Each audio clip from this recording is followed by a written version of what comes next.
Ladies and gentlemen, I'm going to give up the mic right now to Mr. Pete Chiarella and author Jack Ketchum.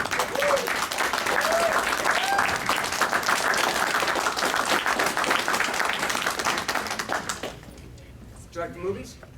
Yes. I want to tell you my introduction to Jack because, use the mic. I use the mic, okay. There was a store down in New Jersey we both know called the Passaic Book Center, located in wonderful downtown, dangerous to live in Passaic. And I was rooting through this pile of stuff and I found this book. And I said, oh, cool. How bad can this be? Well, I started a drop of blood in it, big deal. Started going through it. I'm like, oh shit. No, can't do it. Hour later, go back. No, can't do anymore. This is the only book I couldn't go through from cover to cover, which scared the shit out of me and horrified me. And then years later, I met Jack at Chiller Theater, I think it was believed. Yes, and the weird part was, he lived in Livingston, I lived in West Orange. The towns butted up against each other. We never met, but his parents had a candy magazine store, which I probably shoplifted at the time. So we've known each other ever since. What's the name of the book? Name of the book is Off Season. And there's an interesting story about that, too. There's a few. Which one do you want? The one where you were censored? Oh, yeah. When I was an agent for a while, and for about 3 years. And when I quit the job, I said, okay, I hate this. I've learned a lot. And I know all these good people, these editors and stuff. So it was fairly easy for me to get published in magazines and stuff. So I wrote for a long time, about 2.5 years, for rock and roll magazines, men's magazines, whatever. Because I just call people up and say, what do you need? And they publish it, which is kind of nice. But it got kind of hand to mouth after about 2 years or so. And I said, let me try a book. I've been reading Stephen King, and I've been reading Peter Straub, great stuff. But I thought, I've also been seeing these movies like Night of the Living Dead and Texas Chainsaw Massacre, where they're really going at it, where you're seeing this stuff happening in front of you in real time. And I'd never read a book that was doing that. So I thought, well, I'm going to write a book that's going to be in your face. All the gore and stuff is going to be minutia, in your face, moment to moment. And I wrote this moment to moment. It's actually broken down into time. This happens at 12:45, this happens at 12:50, etc. So that was my I guess, innovation. So when I sent the book out, I masqueraded as an agent. I said, you remember me? I work for Scott Meredith Company, and I found this guy, Jack Ketchum. He's really good. Give his book a read. So I sold the damn thing in 2 weeks as a lie. If you want to write, lie, steal, do whatever you can to get into the business. Anyway, they bought it and they said, this has got incredible teeth. Nobody's ever seen a book quite like this. It's going to make you rich, kid. I said, that sounds good. We all hear that. It sounds very good. And then they did an edition, which is not this. The original edition I designed, it's got a disembodied hand covered with bangles. It's like a rich girl's hand, a woman's hand, and it's dripping blood. And it's got a warning sign on it saying, be careful, this book can make you out, whatever. And so they sent that out to their distributors. Their distributors to a man basically said, we don't want anything to do with this, it's violent pornography, bury it. So I went from being the golden boy to the we don't know, see who he is. But they had already printed like 400,000 copies of the book, and they all sold by word of mouth and stuff. That cover happened afterwards. But during the course of the negotiations of the book, I had written recipes for humans. And I had a lot of them in there, because, cannibals need to eat. and they can't be boring. So I found a lot of recipes for humans, and I put them in there. And then at the end of the book, I wanted to basically take a leaf from Night of the Living Dead and have my two main characters alive at the end of this assault. One being a woman, one being a man. And the man I wanted to kill off at the end the way Romero did in Night of the Living Dead. He's gone through all kinds of hell. He doesn't deserve this, but that's life, Sometimes you just don't make it. They couldn't buy that at all. Valentine said that was just a basic no-no. He's gone through so much. You can't kill him off. I said, that's the point. He's gone through so much, and I can kill him off. Well, I was a first-time novelist. I said, okay, do it. That's the version that Pete's got there. A couple of years later, Stephen King decided he was going to write an introduction to a hardcover version of this, and I put it back in. So I put the recipes back in, too. And so that's the version that's around now. Pete's got an antediluvian version of Offseason. In other words, I got ripped off for 35 cents. Just read it again. Anyhow, that's the backstory to that. But you did another one that you got, I think they cut it down to nothing. Ladies' Night, didn't they? Oh, no. That was the same company. That was Valentine. Before the shit hit the fan with Offseason, they wanted me to do another book, and they contracted for it, and they upped the money. It was nice. At the time, it was $20,000. That was a lot for a book. And they said, we just want the same thing, basically, but longer. We want, make it, okay, you got Carrie, and then you got, what followed Carrie? Salem's Lot. Yeah, we want the same sort of feel, but bigger. So I did this book called Ladies' Night, and I wrote a massive, because I was a second-time writer, did a massive introduction. Basically, I did, I think, 3 chapters, a big, long outline, and I followed it slavishly. It was the worst writing experience I've ever had, because I followed it too slavishly. It was really boring. And I realized that I had put in, stuff about the federal government and subplots and things that were just irrelevant. Anyhow, by the time that was finished, I turned it in, and they said, we don't want it. That was like 300-something pages, wasn't it? More than that. It was close to 4. And I had an agent, and the agent said, hey, excuse me, he followed his outline completely. They wanted their advance back. And he said, no, you're not getting the advance back. I'll tell you what, sweeten the pot for 10 grand, he'll write you another novel. A shorter, sweeter novel. So I did a thing called Hide and Seek. I put that out, I sent that out. And I buried Ladies' Night for years. And then, I don't know, I was in between books and in between ideas, and I pulled out Ladies' Night and I said, maybe there's something I can do with this. So I took an axe to it, and I just cut the shit out of it. And I found inside the book was a nice little short novel. And I finally did publish that, and I'm happy with it. Yeah.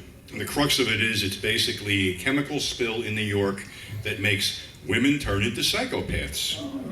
Yeah, it's like the battle between sexes. It just escalates. Yeah. Which we know a lot of things turn women into psychopaths, as we all know, guys, right? So.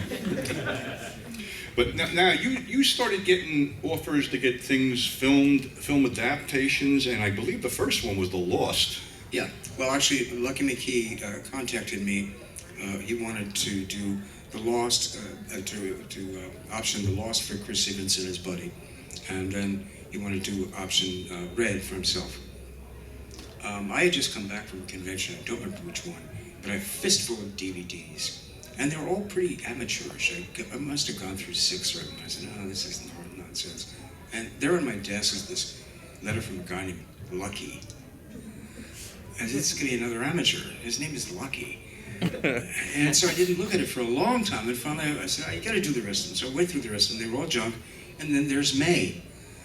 Lucky McKee's movie May. And I'm, fuck, this is the real fucking thing. And I called my agent. I said, get in touch with him right away. And that started our relationship, and we've been friends ever since, and collaborators ever since. And you shot Lost up in North Jersey around the Sparta area, That's which right. you vacationed at occasionally and things like that. Yeah, I grew up around there. My parents were at war most of the time, and I had an aunt and uncle who lived in Sparta, and every summer I'd get shipped off to Sparta. I could have some sanity. It was nice. Yeah. Sparta's a lake country. If you don't know New Jersey, it's a pretty area. It's a very pretty lake country area. Lake Mohawk. That was up in Patcon, yeah. Yeah. It's not like Newark. No, it's not. Not like Newark. No. Or Atlantic City. No. And then this is one you did. The one after that was Girl Next Door, which Ken borrowed from me and said he had to take a shower after he watched it. And that was based on an actual true story from 1965, a torture, kidnap, rape, murder scenario. Yeah, in Indianapolis. I found that story in a book called Blood Letters and Bad Men by J. Robert Nash. It's a 3-volume compendium of American murder and crime. And there was a photo of the woman who had committed the crime, Gertrude Banaszewski, and she haunted me. She had this like Jackie Kennedy flip, and you could see that perhaps at some point she was an attractive woman, but her face had seemed to have melted into kind of a ugly, bitter face.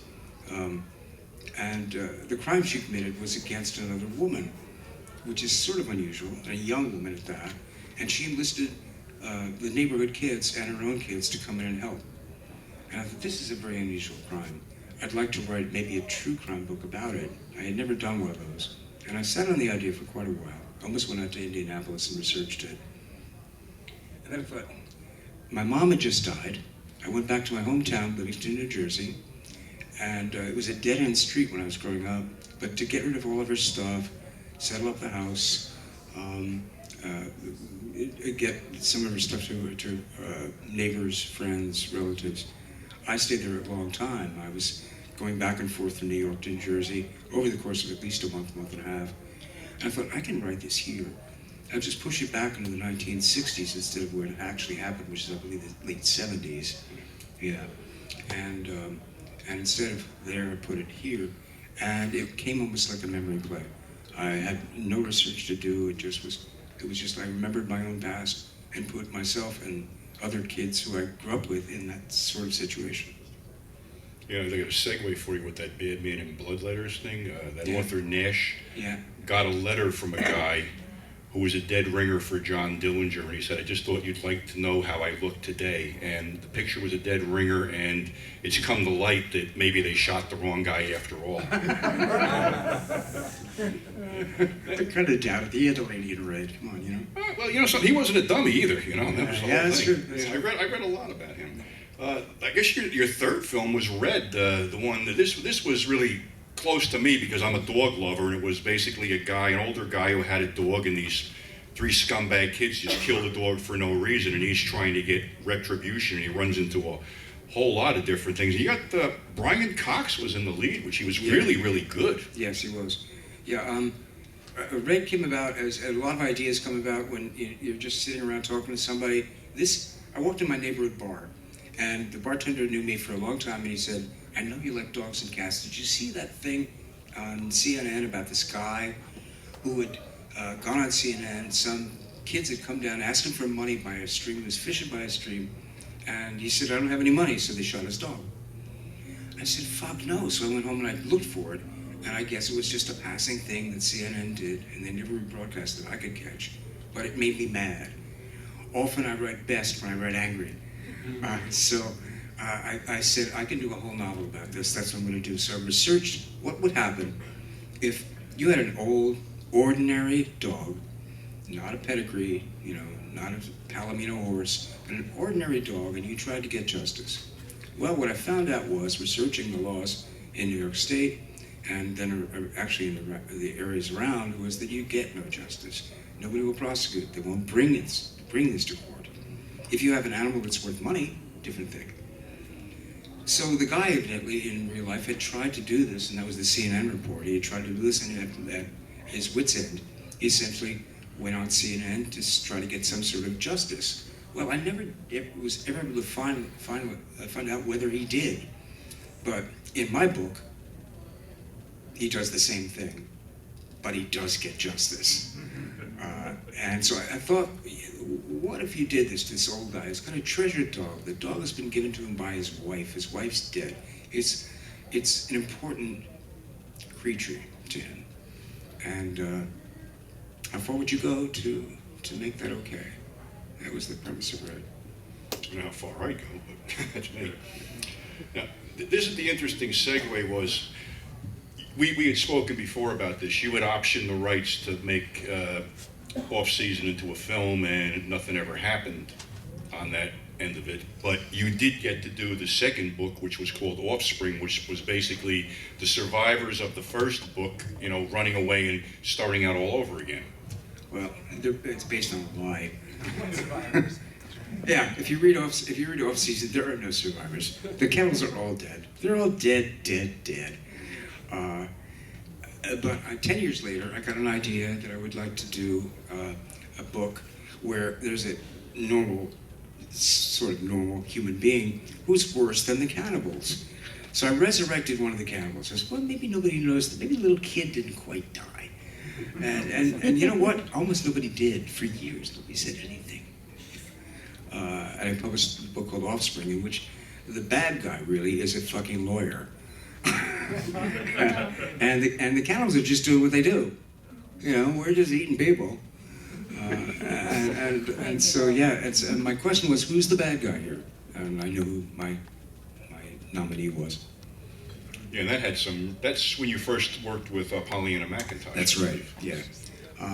I was only on that shoot for a little while. I didn't really get to see much of what she did, but when I saw what she did, at first I was a little pissed off at Andrew Van Houten, who was the director and the producer, because he had changed my script.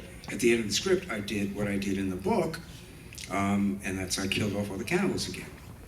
So it's twice I killed off the cannibals, and twice now they've been resurrected without my will. But I saw what Pollyanna did, and I realized Andrew was right, because she was riveting. She was really, really important and strong. And so I said, yeah, okay. She deserves a movie all to herself. And at one point I sat down with Lucky McKee, and we watched it together. And we said, yeah, we're going to give Pollyanna, if she'll come back and reprise that role, we'll make a movie around her, and that's what we did with The Woman. Which was the third in the I'm trilogy. really glad we did. Yeah, I think that's very strong. Any of you guys just see it? I think they just ran it. Isn't she good? And actually, he brought back Angela Bettis too, one of Lucky's, proteges. Yeah. Well, that was May. Yeah, she was the heroine of May. Yeah. That was such a fun shoot. For the first time I was there for almost the entire shoot, and it was good that I was there for one reason. Was that we had to rewrite every now and then, and I was there to do the rewrite. But more than that, I got to watch all these really creative people working on my idea and Lucky's idea. And it was a really fun, friendly shoot.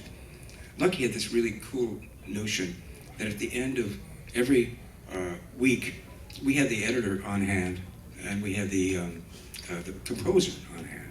So at the end of every week, we do a trailer, and we just do some great cuts from the stuff that was shot that week, and Monday morning, show it to cast and crew. The morale went like that. Because, man, we're shooting a real movie, and it's looking really good, and there's really stuff going on, and here's the payoff that we've been working our asses off all week long to get. And the morale was amazing, and everybody just had a blast on that shoot. It was really cool. Yeah. And the book was real high on the cringe factor, if I remember, because there was certain stuff you ain't going to put in the movie, like basically spiking the guy's nuts or something like that to control him with the chains and whatever the hell they were doing at the end. Oh, that's the cow. That's a different story. Yeah, like I said, read the book. It's like, it's high on the cringe factor. Stephen King actually called you the scariest guy in America once. He did. And at that point, I wrote back to him and I said, thanks, Steve, but the scariest guy in America is George W. Bush.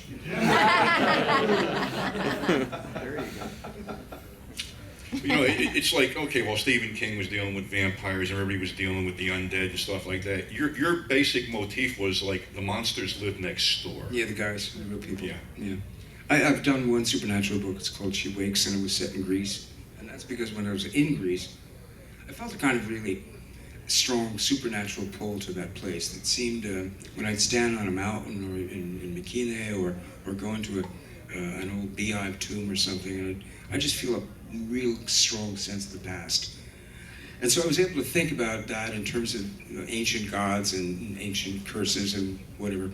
But that doesn't really occur to me much. Mostly what scares me is what we do to one another, and that's basically what I write about. That's what I essay most often. Yeah, because you had done another book called Cover, which was basically a Vietnam vet who was a sniper who really starts to lose his grasp on reality, too. Yeah, that was, I had seen a thing on HBO, American Undercover. It was the series. It was directed by Lee Grant. And it was about guys who'd come back from Vietnam and how they adapted to being home. And this one woman testified about her husband and how he had gone out to live in the woods because he couldn't be home anymore he was dangerous. He was dangerous to his family. He'd wake up and he'd want to shoot something or somebody, and she was frightened and she was scared. And he actually never showed up in the 15-minute segment. It was just her testimony, but she so moved me, and she made me so sad that guys would have to go through that and bring that home, that I thought I could write a book about that too. Again, it made me mad. So I spent about a year researching that before I didn't go to Vietnam, and I didn't want to rip off the vets. So I spent about a year researching it, and then finally sat down and wrote it, and let's cover it. Yeah.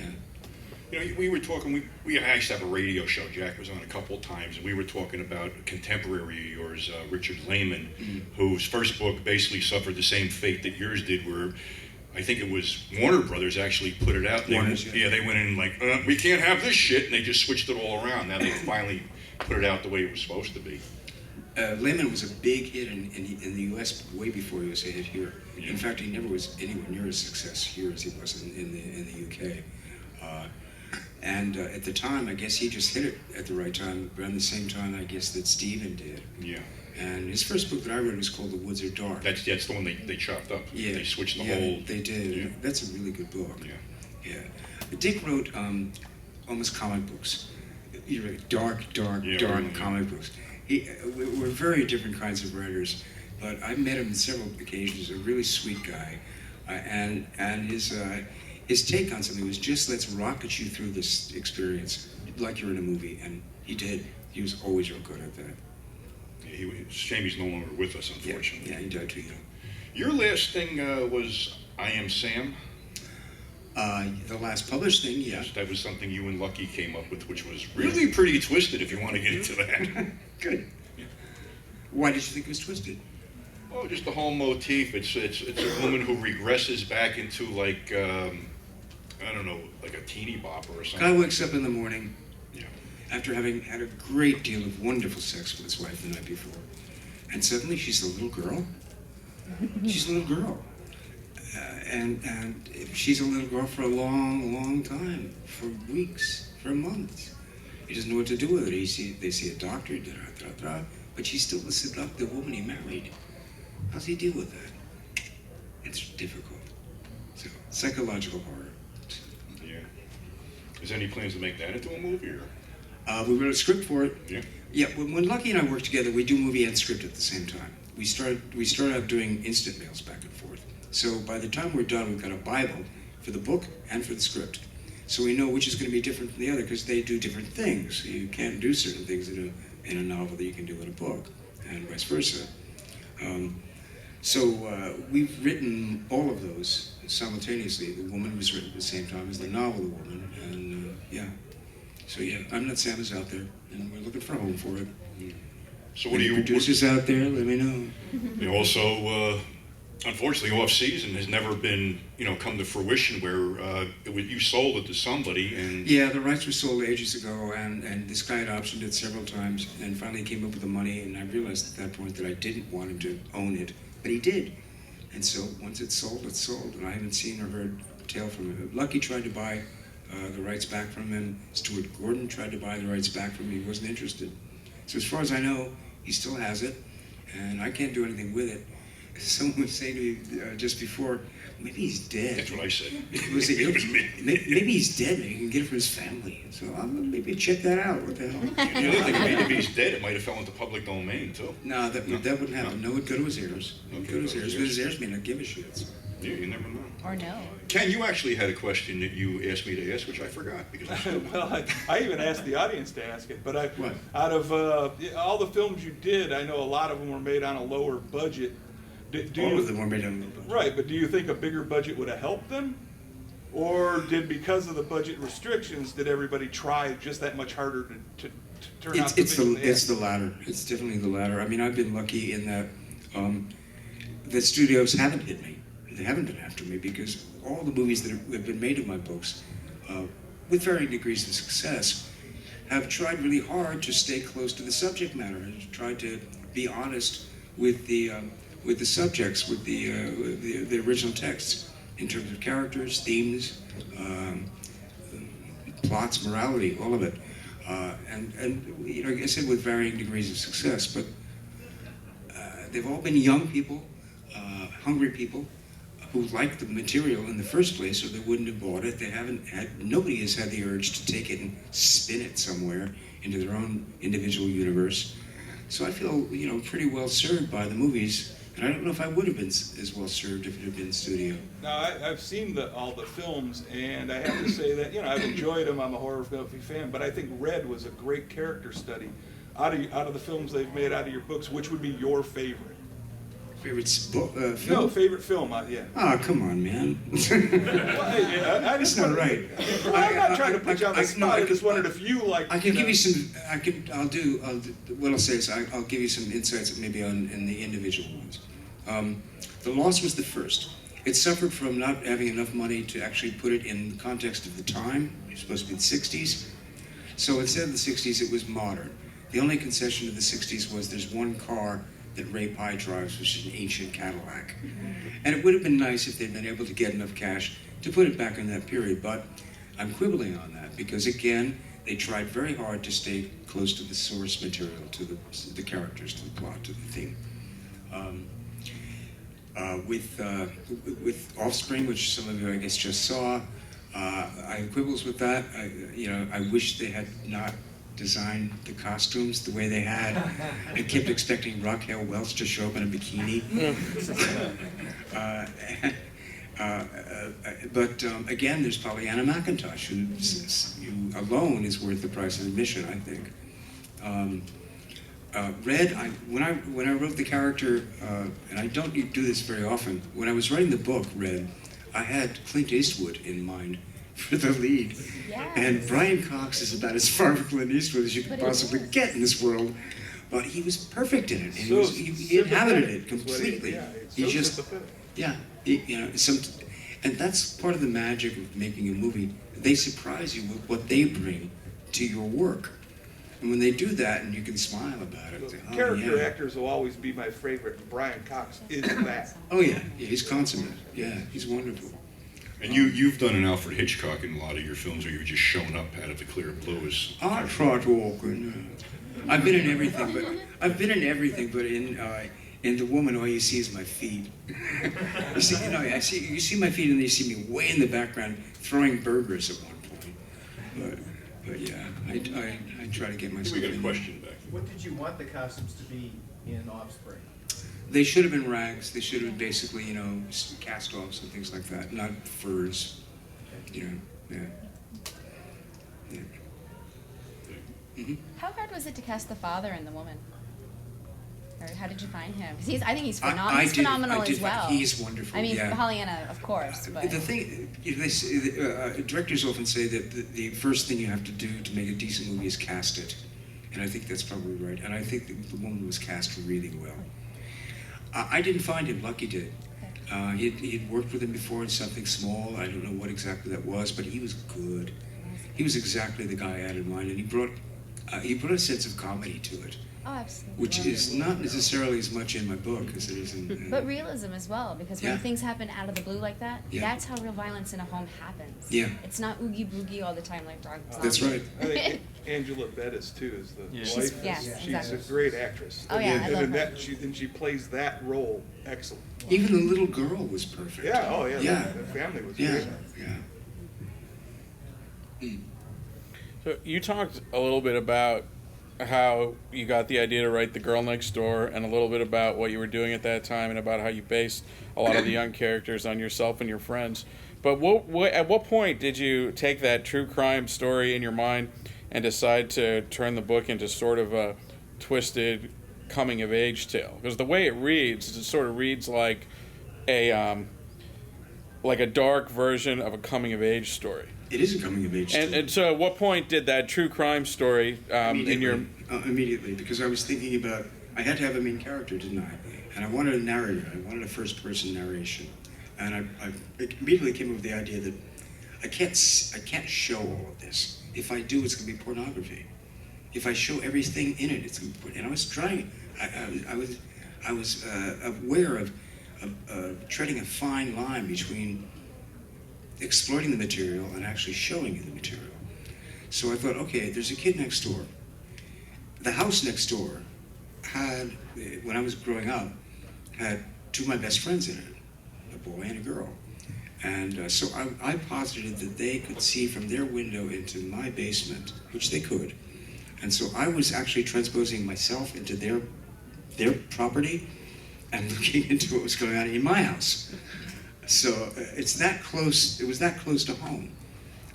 But I knew very early on that I wanted that to be a coming of age thing, and I also knew that I wanted to make it elegiac, that he was looking back on it, and having looked back on it, Ruth, the antagonist, has basically not just ruined Meg's life, and her sisters perhaps, but all the boys around her. And here's this guy who's now in his, I guess, his third marriage, I think I say, whose life has been essentially twisted and tormented by what happened to him when he was so young. And I thought that's important to write about. Yeah, that's worth discussing. And probably the craziest passage in the book, even though it's not explicit, is when he talks about going to check on the children, and he says, "The children are not all right; they never will be," or something along those lines. Yeah. Really They cool. never will be. Anybody else have a question?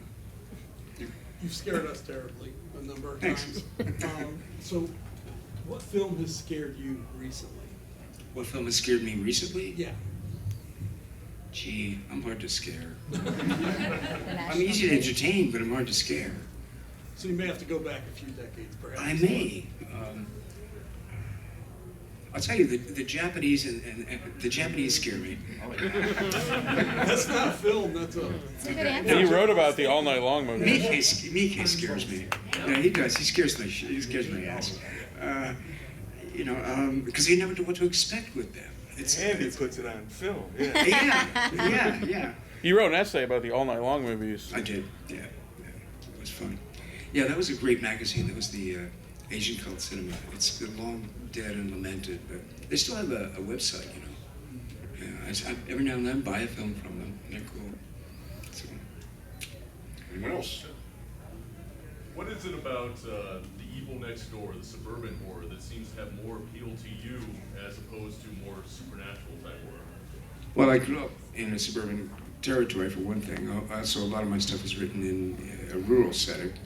But I think I find isolation scary, and sometimes even in a suburban setting, it's very isolated because you don't talk about the things that you might talk about. In the city, I don't know, I live in New York, and I've been living in New York since the 70s. We talk about everything. Nothing is verboten. You go to a bar and you can talk about any kind of fucking thing, and it's just out there. But when I was growing up, it wasn't like that at all. Everybody had secrets. And that, I think, was part of the Cold War after effect. And I think that's true in rural areas, where you try to keep your distance from your neighbors. And, good fences make good neighbors, that kind of thing. I don't really agree with that. And so I guess I try to break down a lot of fences and see what's behind them, You sort of have to understand New Jersey, because New Jersey's weird in general, because, okay, he's talking about North Jersey, it's pretty rural and pretty cool and everything, but down, you wouldn't even recognize where we were anymore. It's just completely concrete and everything. Yeah, it's ridiculous. It's scary. And South Jersey's a whole different animal. There's like inbreds down there and everything, so. Actually, Jersey's always been a little redneck. Oh yeah, especially South. Especially Yeah, especially South. South. Yeah. They know what to do with a roll of duct tape in South. Anybody else with a question? Come on, you gotta have a question. Somebody gotta have a question. Come on, we're dying up here. Go on. Yeah. So, off season, you have. Is this the first time? It's the first time that I read anything where it looked like it's going to be a siege, and it's barely a siege. I mean, you kill off dozens of characters in moments, which is a huge shock. What gave you the idea to go in that direction? And what is it about cannibalism? It's probably the only thing that in literary, like major literary stuff, cannibalism is kind of considered this wonderful little metaphor. Cook, thief, wife, lover, all these art films tend to use cannibalism. What is it about cannibalism? It wasn't when I wrote it. Nobody was writing about cannibalism. People say, oh, well, Wes Craven's did Hills Have Eyes. Hills Have Eyes. We were writing about it at the same damn time. He released that a little before my book came out, but I was writing it before he got there. So there was something in the air, I think, about cannibalism at the time. I don't know why, but it's one of the last. It's one of the last taboos, eating human flesh. And hey, I got a taboo. Let's break it. Let's mess with it. And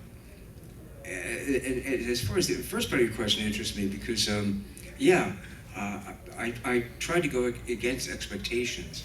And you expect when you're doing a siege, it's going to be a long siege. And nah, let's just do it. Again, with the opening of the first basic attack of Girl Next Door, they take what looks like the leading character, off season. They take what looks like the leading character, and she's dead in 15 minutes. And I wrote to Robert Bloch, who was my mentor for many, many years before I started writing seriously. And I said, Bob, I stole from Psycho. I kill off the heroine in the first act. He said, good. So yeah. Anyone else have a question? So Cannibalism. Have you seen the movie Ravenous? I have. Did you like it? I did. I thought you would like that. It's a good movie. Yeah. Yes. Well made. America Devours. Yeah, and very twisted and funny. Yeah. How about the movie Raw Meat? Have you ever seen that? Remind me. Gary Sherman film? Gary Sherman film? Donald Oh, Pleasant. yes, Also known as yes, Deathline. I did. Ages ago, yeah, it's fun It's too. called Deathline. Yeah, Romy, I saw him. Very underrated. Yeah. Now, you mentioned Robert Bloch, and we were talking about Richard Lehman before, and your books. What I like about them is you guys, and Stephen King. I'm not taking anything away from Stephen King, but sometimes I don't want to read a phone book. And you guys get to the point. A phone book? Yeah, a lot of Oh, you mean it's a long book? Point. But you guys. But he's such a good storyteller, Of man. course, but you guys are also good storytellers, and you get to the point, and I like that about you.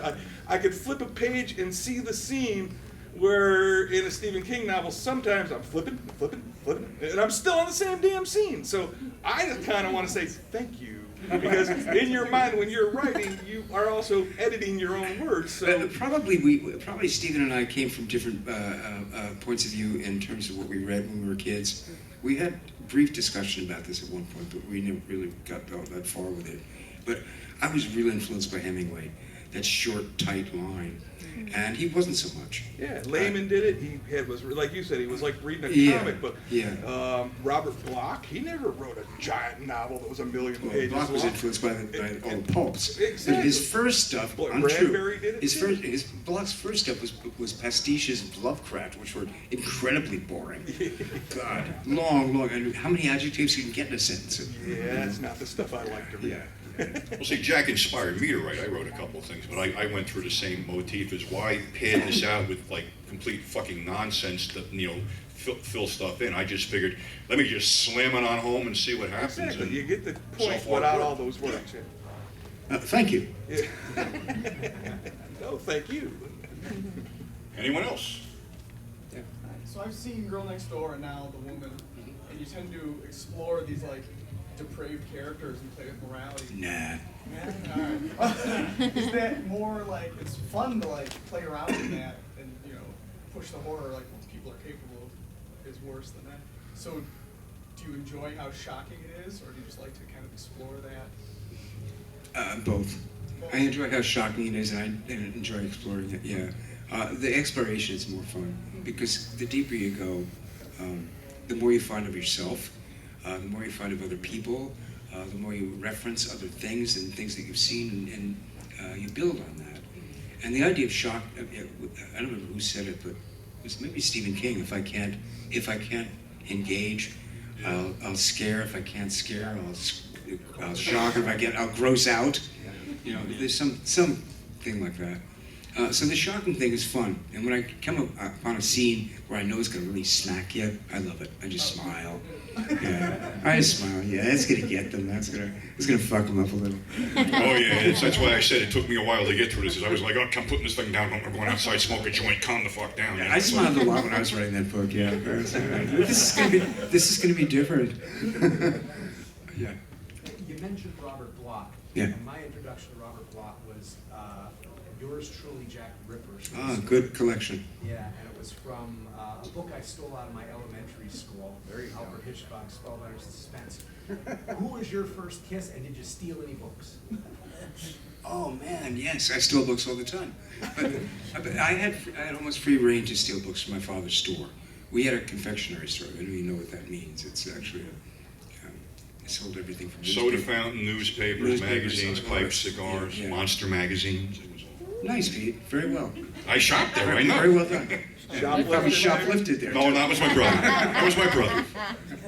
But so I had free reign to take whatever I wanted from there. All I had to do was because I read so much, I arranged the magazines, I arranged the comic books, I arranged the books. And so my dad said, okay, what do you want, just take it. But then along came Henry Miller, and I couldn't, he didn't come into my store, but I saw him in other stores. I said, I've heard about this guy, read about him in Argosy magazine, remember that? Yeah. And he was this expatriate, violent, sexy guy. And I saw, there's Tropic of Cancer, Tropic of Capricorn. I stole them. I loved it. I loved it. Remember the Pearl? The Pearl? You steal the Yeah, Pearl? I didn't steal the Pearl, but It was a heavy book. That was a heavy book. I could see that in the jacket. But I took them and I wrapped them in plastic and I put them back by the brook, and I would read them back by the brook when nobody was around and go, wow, this is fucking great. It's fucking amazing. They wouldn't sell this shit to kids. No, they wouldn't. You had to steal them. Yeah. You had to steal them. So I did. Me too. And the one that I remember most though was stealing a copy of was another Miller book. What the hell was it? This was a place in Newark. I did. Please don't pass this around. But for years, I did accordion lessons. I went to Newark to do this. I took a bus and I did accordion lessons, and I hated it. And it didn't last very long.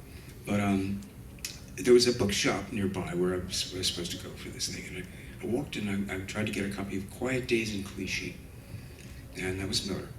And I saw it on the bookstand, and I got caught on the way out. Hey, hey, hey!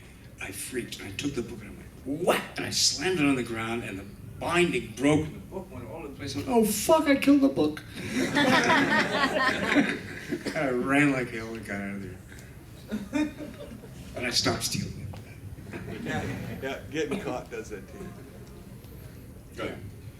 Joyride, Roadkill, title gets tossed around Yeah, a little bit. it's my preferred was the British title, which was Roadkill. It's one of my favorite books, probably my top 3 of yours.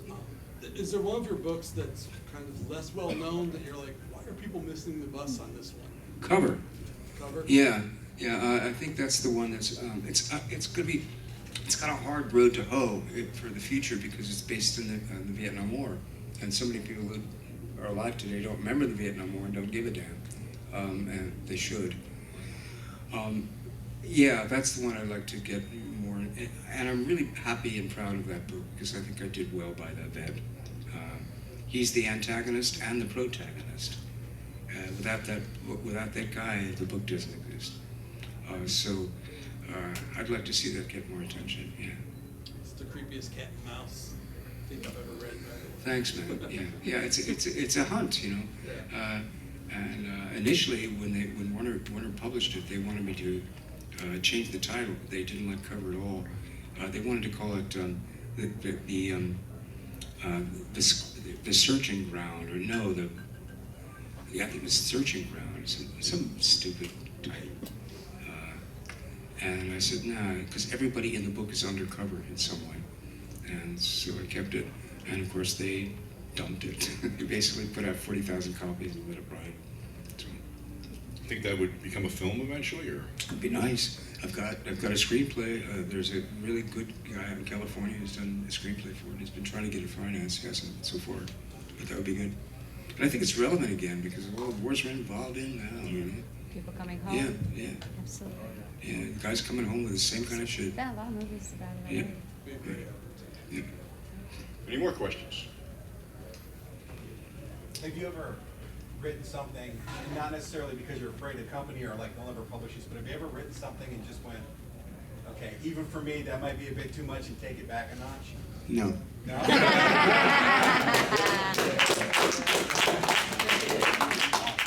No, not once. Anyone else, or that's a perfect way to end? That is. Go ahead. If you have somebody that's mostly familiar with your work through the film adaptations, Yeah. and they want to get into your actual written work, where would you point them towards as a good in into your bibliography? For me, I always like to start with the writer at the beginning and see how he matures and changes over the course of time. So I'd say Off-Season, first book. Yeah. Yeah. That'll get you in. We advise visiting his table. That too. There you go. Good plug. We got time for one more, or we're? Oh, we got time for one more, sure. Sorry to monopolize. Appreciate it. There's only 2 writers I ever just wanted to punch after I read something. Uh-oh. of theirs. Oh, shit. Should I leave the room now? Because of how emotionally impactful the thing was that I ended up reading.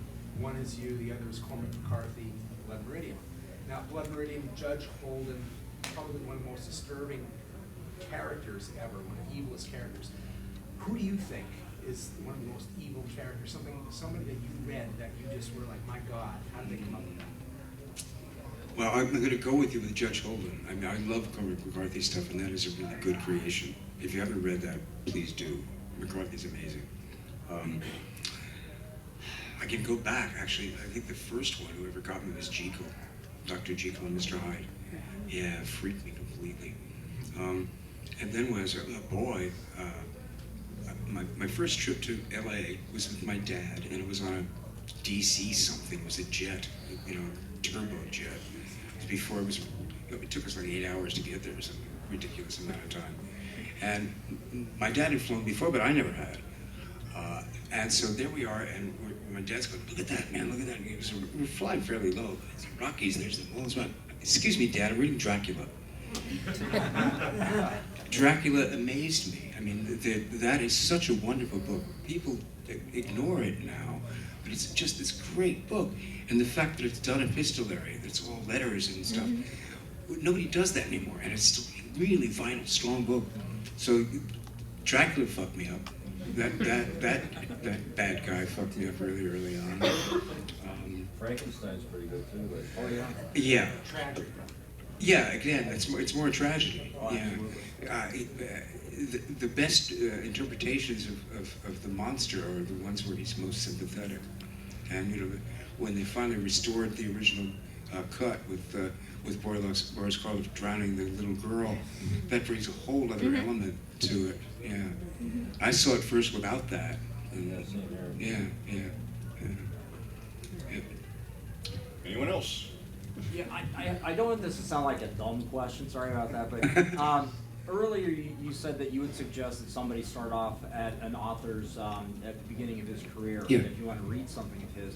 As a writer, have you ever looked back at some of the stuff you've written earlier in your career and you say to yourself, now that I've come this far, I could go back and do better?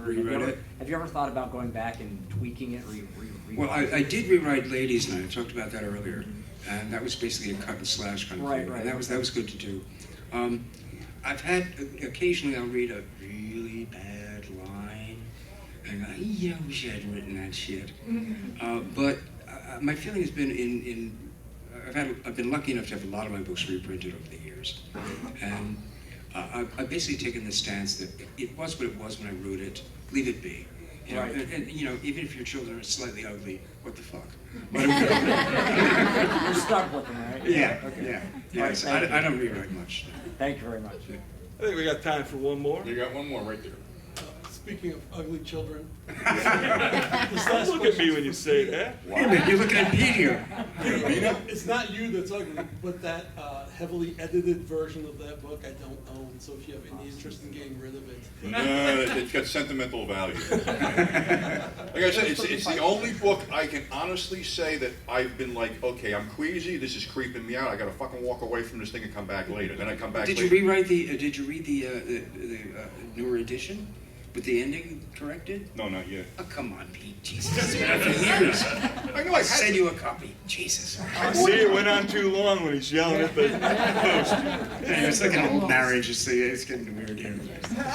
Ladies and gentlemen, we hate to keep them longer than an hour, so let's Thank give you. a hand.